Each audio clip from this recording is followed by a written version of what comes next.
평안하십니까? 새롭게 하소서 서정원 목사입니다. 안녕하세요. 아나운서 장주희입니다. 네, 우리나라 자살률이 외환 위기를 전후해서 아주 급증하고 있는데 네.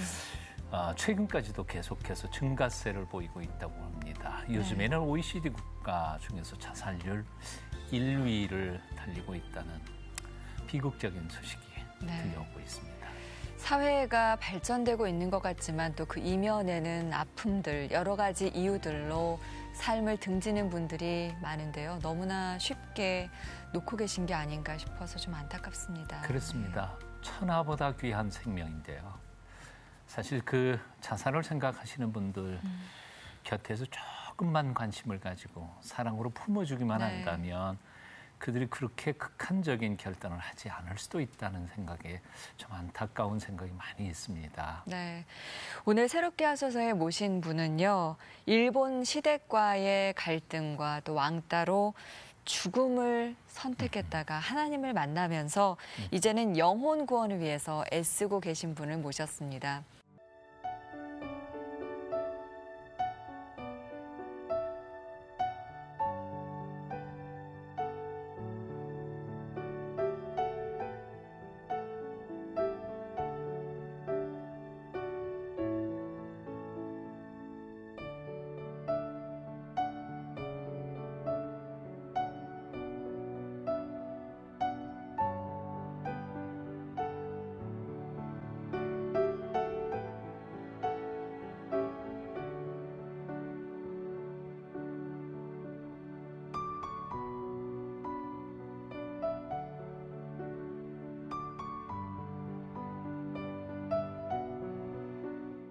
장정호 집사님, 일본에서 건너오셨어요. 어서 오세요. 안녕하세요. 반갑습니다. 반갑습니다. 네.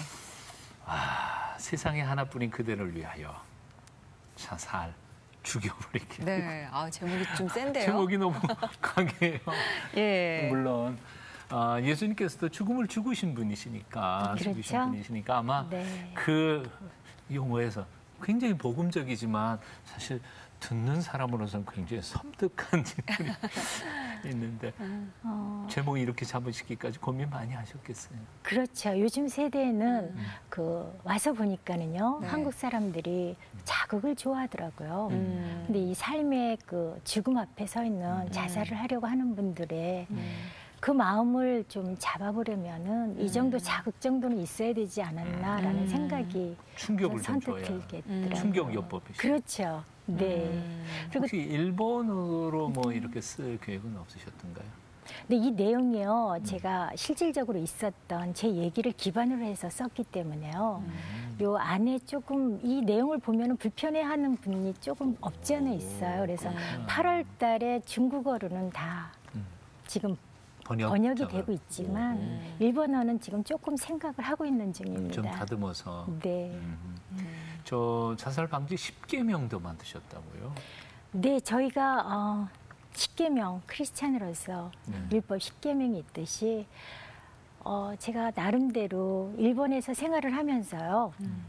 자살 10계명을 머리에서 만들어낸 게 아니라 10년 이상 일본에서 자살을 하려고 하는 친구들을 케어를 하면서 드러낸 그런 열정목이 되겠어요. 네. 실제 현장에서 만들어진. 그렇죠. 그 중에 한두 가지라도 소개해 주실 게 있는가요? 그렇죠. 우선 제가 그 중에 돈 밑에 깔리지 말기라는 돈 밑에 깔리지 말기라는 그런 제목을 하나를 넣었어요. 요즘 세상을 보면은요, 글쎄요. 사람 나고 돈 났는데 돈 나고 사람 났잖아요. 그러다 보니까는 세상이 너무 이상해져 있더라고요. 거꾸로 돼 있어서 이런 부분에서 조금 제가 표현이 조금 속될 수도 있을 것 같네요. 네. 기자 출신이시라 표현이 아주 강렬하시고 정확하세요. 네. 일본에서요, 한류 분이 부를 때 저한테 한국어를 가르쳐달라고 그러더라고요. 그랬을 때 제가 한국어를 가르쳐주면서 있을 상황에서 한국말로 돈을 뭐라 그러냐요. 일본 사람들이요. 그래서 제가 돈 그랬어요. 그랬더니 이 사람들이 똥 데스네? 그러는 거예요. 그래서 아니 돈 그랬더니 똥 똥 그래요. 어려운가 보죠. 네, 그래서 그 부분을 교정을 시켜주려고 노력하는 와중에서 순간에 제가 생각을 했죠. 아, 어쩌면 이 부분이 정말 진리일 수도 있을 것 같다. 돈이 아니라 그 만의 악을 지닌 그 똥이 될 수도 있다라는 생각이 들어가지고요. 네, 그래서 제가 똥 밑에 깔리면은 저희가 안 되잖아요. 살이 그렇죠. 구질구질해지고 그렇죠. 취해지고 그렇잖아요. 그래서 그런 부분에 생각을 해서 제가 돈 밑에는 깔리지 말자라는 그런 생각에서 내놓은 계명입니다. 참 재미있네요. 네. 또 다른 건 뭐가 있어요? 외로움 즐기기라는 대목이 있어요. 외로움 즐기기라는 대목은 인생이 그렇잖아요. 물론 제가 지금 뭐 많은 나이는 아니지만 먹을 만큼은 먹다 보니까는요. 여러 가지 생각을 하게 되더라고요. 인생이 다 혼자 고독하지 않을까요?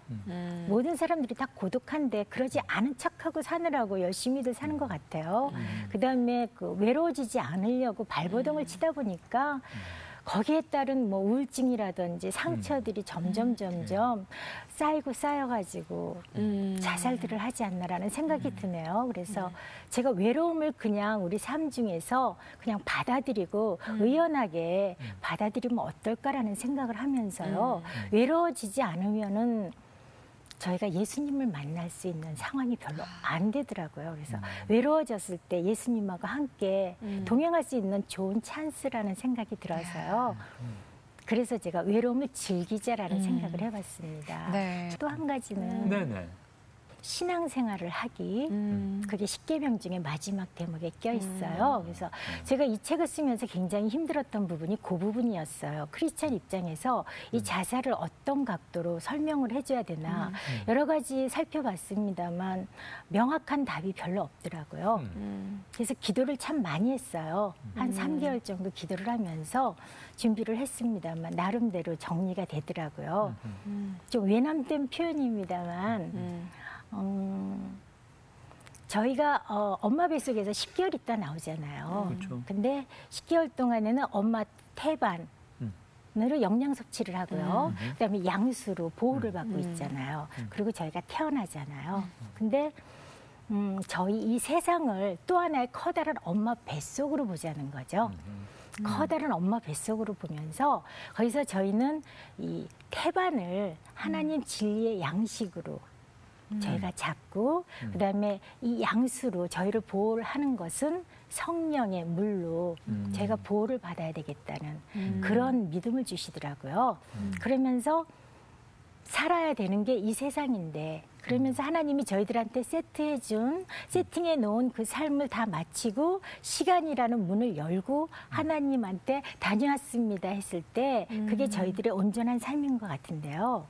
근데 요즘 세상은 그게 잘 안 되잖아요. 그러니까 영양 부족이 되고 성령의 양수로 보호를 못 받으니까 서로 부딪히고 깨지고 이런 상황에서 영양 실조 걸리고 그러니까 세상이 너무 이상해져 가지고요.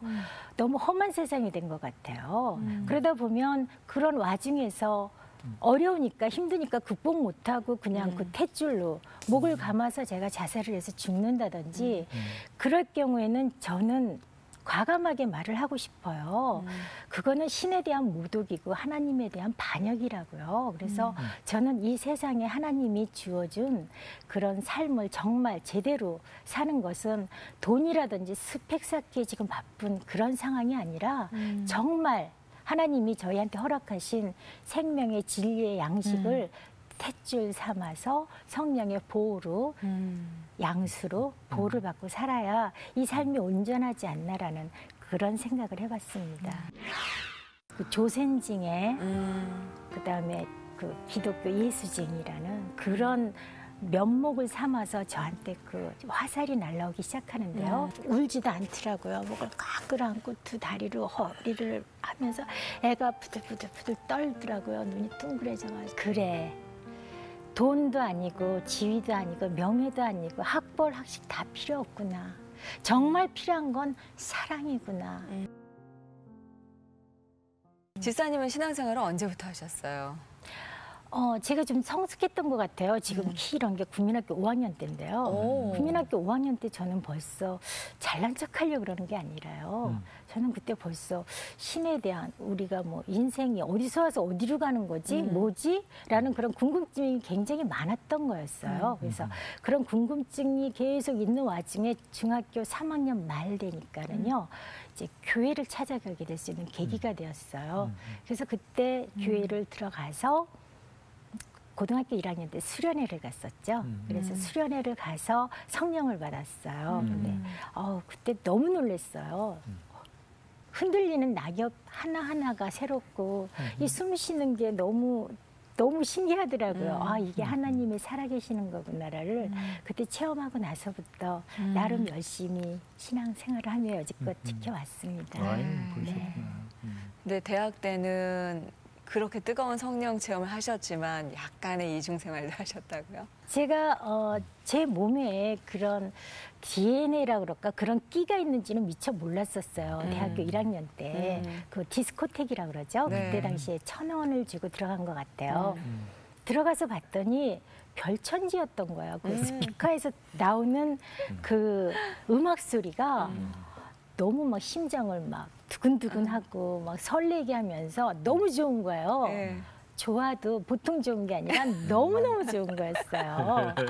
그 다음부터 저는 이제 그냥 낮에는 말쑥하고 조숙한 여학생, 이제 밤만 되면은 나이트클럽 가가지고 온몸에 전신에 땀을 쫙 빼면서 춤을 그렇게 잘 췄나 봐요. 그러니까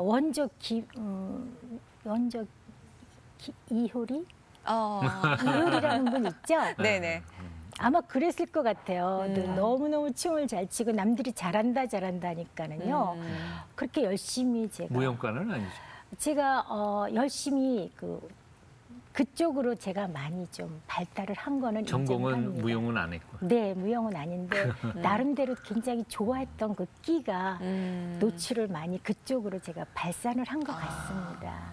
네. 그 자신도 자기 속에 무엇이 들어있는지 몰라요. 그러게요. 살다 보니까 하나님이 네. 하나씩 끄집어 주시더라고요. 네. 네. 하나님이 주신 거죠. 근데 그 화려한 이중 생활을 어떻게 그렇죠. 마무리한 것도 아니고 어떻게 잘 조정하셨어요? 네. 그 그러니까 계기는 뭐예요? 대학 때 제가 적십자라 그러나요? 네네. 적십자 그 서클이었죠. 요즘에 동아리라 그러던가요? 네네. 그 활동을 했었어요. 근데 그때 그 보훈병원이 있었어요.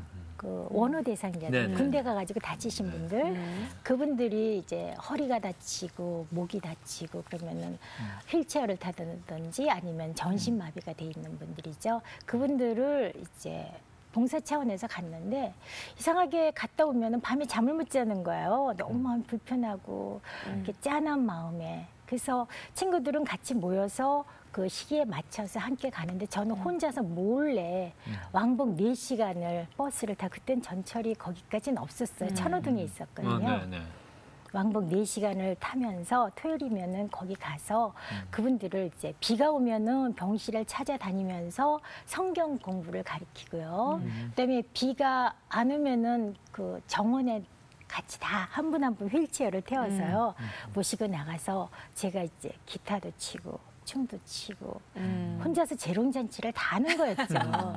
그분들이 저를 너무 기다리시는 거예요. 근데 제가 그때는 건강한 2다리로 하이힐을 신고 이렇게 병원을 걸어갈 때는 제 다리가 민망한 거였어요. 그래서 제가 실은 다리도 짧고 참 못난이지만 그때만큼은 제가 운동화를 신고 못난이 상황에서 다리에 소리 안 나게끔 해서 가면서 그분들을 나름 많이 케어를 한다고. 근데 그분들을 위해서가 아니라 그러고 와야지 제가 마음이 편안하게 잠을 자고 그랬었어요. 근데 이제 그러던 상황에서 어느 날 제가 학교에서 끝나고 이제 여전히 나이트클럽을 가려고 준비를 하는 와중에 집에 전화를 했었어요. 근데 저희 어머니께서 너를 지금 어느 분이 찾아오셨다. 지금 이 앞에서 기다리신다는데 어떡할까? 마침 전화 잘 줬다 그러시더라고요. 그때는 핸드폰이 없었으니까요. 그래서 누군지 궁금하잖아요. 그래서 얼른 가봤어요. 갔더니 그때 그 몸이 굉장히 그 보훈병원에서 만나신 분인데 몸이 굉장히 안 좋으신 분이에요. 불편하신 분인데 목발을 짚고 저희 집 앞에서 계속 막연하게 그냥 저를 기다리고 계셨던 거예요. 그래서 저는 깜짝 놀랐죠. 여기를 어떻게 알고 오셨어요? 그랬더니 그분이 하신다는 말씀이 정우야, 내가 지금 목사가 돼서 너한테 처음으로 알리려고 내가 이 먼 길을 왔단다 그러시는 거예요. 그래서 그때는 정말 제가 이렇게 벼락을 맞는 것 같더라고요. 이렇게 저는 지금 나이트클럽 가려고 준비하는 상황이 이런 추한 저가 정말 하나님 보기에 너무 막 민망하고 정말 쥐구멍이라도 있으면 들어가고 싶은 생각에서 그날부터 제가 나이트클럽을 딱 끊었어요. 네, 그런 계기가 있었네요. 네. 그러다가 시집을 일본으로 가셨어요. 남편분은 어떻게 만나셨어요? 근데 제가 기자 생활을 하면서 남편을 만났어요. 근데 그때 마침 열쇠 3개가 참 저희들한테 많이 오고 가는 얘기가 있었어요. 열쇠 3개를 해가야지 시집을 잘 간다는 그런 뭐 상황에서. 사자 사위 얻으려면. 그렇죠. 네. 그런 상황에서 제가 어떻게 본의 아니게 그런 상황이 됐어요. 너희 집에 열쇠 3개를 해올 수 있는 상황이 되느냐 그러는데 참 자존심 상하더라고요. 물론 해갈 수 있으면 자존심 안 상했을 건데 자존심이 너무 상하더라고요. 그래서 그때 제가 오기가 발동을 했어요. 그 열쇠 3개를 내가 받아가야지. 도저히 자존심 상해서 내가 끌려가는 당나귀 같고 그래서 안 되겠더라고요. 그래서 자존심을 이제 세우려고 무조건 막무가내로 나는 반드시 열쇠 3개를 갖고 시집을 갈 거야. 받고 갈 거야라는 그런 다짐을 혼자 했었어요. 그런 와중에 이제 남편을 만났네요. 남편을 만났는데 일본 사람이었어요. 근데 이제 취재를 하면서 얘기를 하는 와중에 보니까 너무너무 한국을 사랑하는 거예요. 일본 사람에 대한 그런 인식하고 너무 틀린 거예요. 그래서 그때는 제가 정신을 똑바로 차려야지. 이 사람이 괜히 나한테 잘 보이려고 지금 괜히 하는 짓인가 보다. 정신을 똑바로 차렸었어요. 근데 시간이 가면서 보니까 그게 거짓말이 아니더라고요. 진심으로 정말 한국을 사랑하고 한국말도 저보다 더 잘하고요. 이미 그때는 한국의 유명한 교수님 책까지 번역을 해서 책까지 내놨고요. 정말 감동이 있더라고요. 그래서 제가 조금씩 마음을 열기 시작을 했어요. 근데 다행히도 제가 그 잊어버렸던 열쇠 3개가 본의 아니게 제가 열쇠 3개를 해줘도 갈까 말까는 입장인데 반대로 저한테 해주겠대요. 거기다가 보너스로 런던까지 유학 공부까지 시켜줬대요. 그러니까 저는 대박이죠. 그래서 저는 또 계산을 탁탁 했죠. 그랬더니 너무 좋은 거예요. 요즘에 흔히 말하는 여자들이 추구하는 모든 조건을 다 갖춘 남편이에요. 그래서 그냥 슬쩍 못 이겨주는 척하고 결혼을 했죠. 결혼해서 갔는데 뚜껑을 탁 열어보니까는요.